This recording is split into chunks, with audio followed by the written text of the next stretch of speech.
Right now, over $1.2 billion in real-world asset value is actively circulating on a network that many retail traders have labeled as legacy. While the broader market often focuses on speculative cycles, the underlying infrastructure of the global economy is undergoing a systematic digital migration.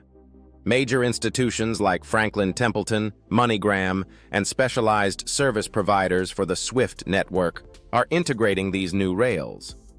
Today, we're looking at the bridge between traditional financial systems and the modern distributed era.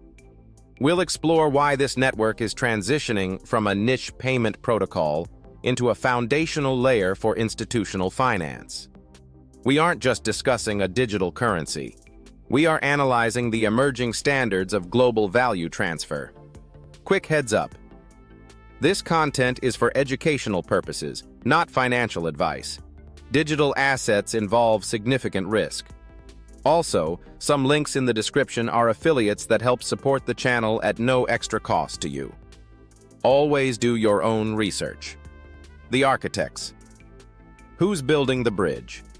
As you likely realized from the video title, that network is Stellar. It is positioning itself as the interoperable infrastructure for a diverse group of global financial participants.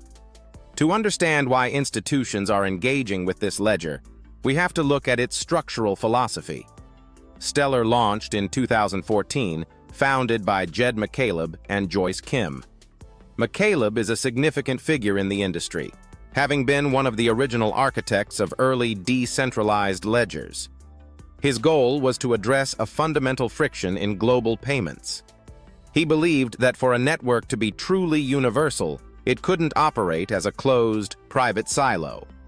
It needed to function as a public utility, similar to how the internet protocols for email are open to everyone. Stellar was designed with this intent, an open-source system for moving value. To oversee this, the Stellar Development Foundation, SDF, was established as a non-profit organization. Their mission is to promote financial inclusion and equitable access to the global economy. This non-profit structure is a critical detail for institutional trust. The foundation's primary goal is network health rather than short-term shareholder profits. The technical framework was developed by David Mazieres, a professor at Stanford University. He created the Stellar Consensus Protocol, which allows the network to reach agreement quickly and with high energy efficiency. Today, the SDF is led by CEO Danelle Dixon, who brought her experience from Mozilla, the team behind Firefox. Dixon's focus has been on turning decentralized technology into a practical, regulated tool for real-world enterprise. This is a transparent, professional leadership team with a focus on compliance. When an asset manager evaluates a protocol, they require a clear legal structure and a history of operational stability. The SDF provides that framework. The utility factor. Why the institutional giants are here. Digital assets are often framed as purely speculative, but the emerging use case for Stellar is decidedly practical. Global institutions are attracted to the network for its native interoperability. Think of the current financial system as a collection of isolated islands. To move money from one island to another, you must navigate multiple intermediary banks. This involves various fees and delays. A standard cross-border wire transfer can still take several days and cost up to $50. Stellar acts as a common language, allowing these different islands to settle transactions in real time. A significant catalyst for this adoption occurred on March 17, 2026. The SEC and CFTC issued a joint interpretive release that officially classified 16 digital assets, including XLM, as digital commodities.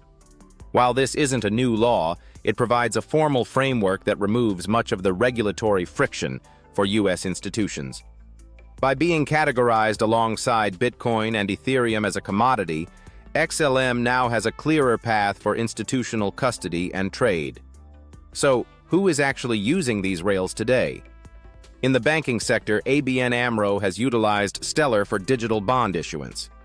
This shows how cryptographic ledgers can track assets with higher precision and lower overhead than manual systems. In the corporate world, the Stellar disbursement platform is being used to manage global payroll for remote workforces.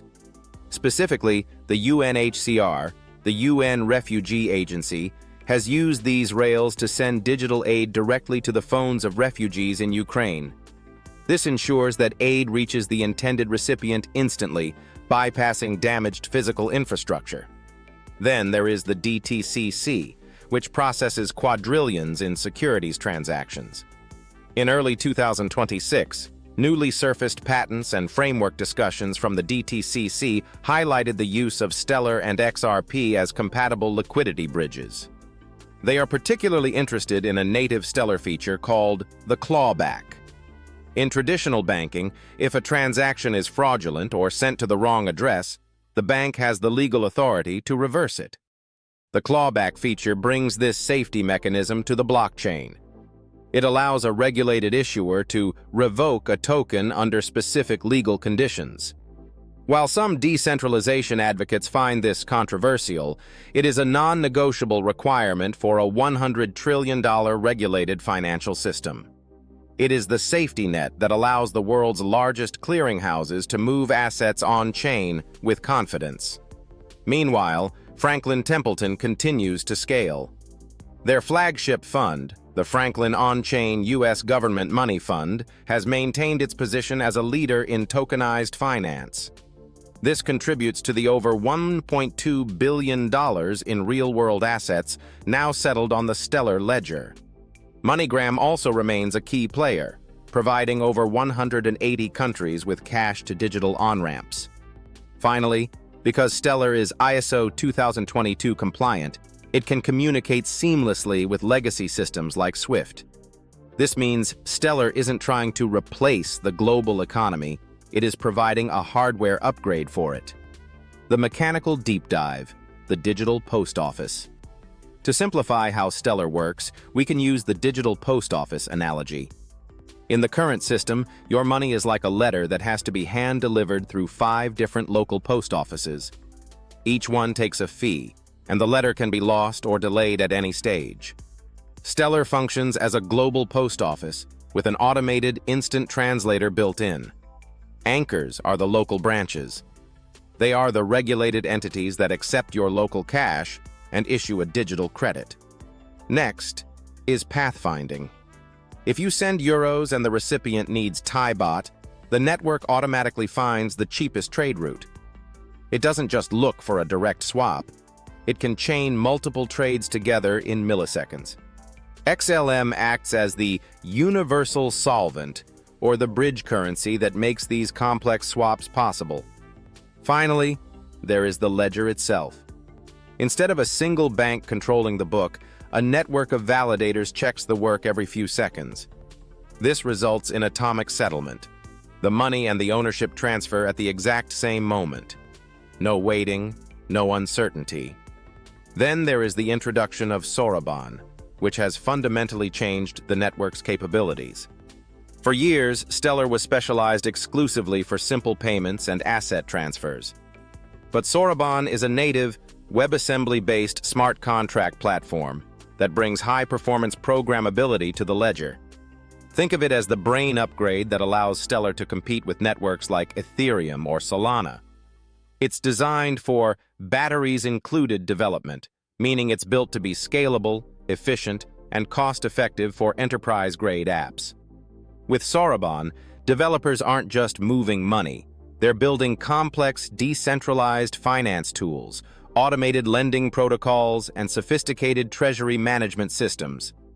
This shift is what allows Stellar to move beyond just payments and into the multi-trillion-dollar world of automated financial services. The so what factor. Why your wallet cares. While this infrastructure is largely institutional, the benefits are beginning to reach the individual. On the Stellar network, sending a global remittance costs a fraction of a cent. This allows families to keep more of their money rather than losing it to high fees. Then there is the evolution of smart accounts via the Soroban smart contract platform. This isn't just about payments, It's about programmable money. Imagine an account that automatically pays your bills only when it verifies your income has arrived. Or a savings account that allows you to earn a yield that settles every few seconds. Finally, we are seeing the tokenization of real-world assets. This technology allows you to own fractional shares of gold, real estate, or treasury bonds. These were previously reserved for high-net-worth investors. The honest audit, the risks and competition. To be a trusted guide, we must look at the challenges this network faces. First, there are the supply dynamics. The SDF still holds a significant portion of the XLM supply. While they use these funds for growth, the market remains sensitive to how and when these tokens are released. Second, the competition is intense. Stellar is competing directly with Ripple, Solana, and even legacy systems like the upcoming SWIFT 2.0. While Stellar has a regulatory advantage as a commodity, Ripple has deep interbank liquidity. Meanwhile, Solana has a massive lead in developer activity. Stellar must continue to attract developers to its Soroban platform to stay relevant. Lastly, there is the regulatory tightrope. Despite the recent commodity classification, the rules for digital assets are still evolving. Because Stellar is built for compliance, it often moves at the speed of the law. Stellar is not a project built on hype, it is built on utility. It is becoming the connective tissue for a future where value moves as efficiently as information. What is your take? Does the combination of the DTCC's patent interest and the new commodity status make this the standard for the next decade? Let's discuss it in the comments. Check the links in the description for secure ways to manage your assets. Thanks for watching Crypto Pulse 360. Stay pulsed.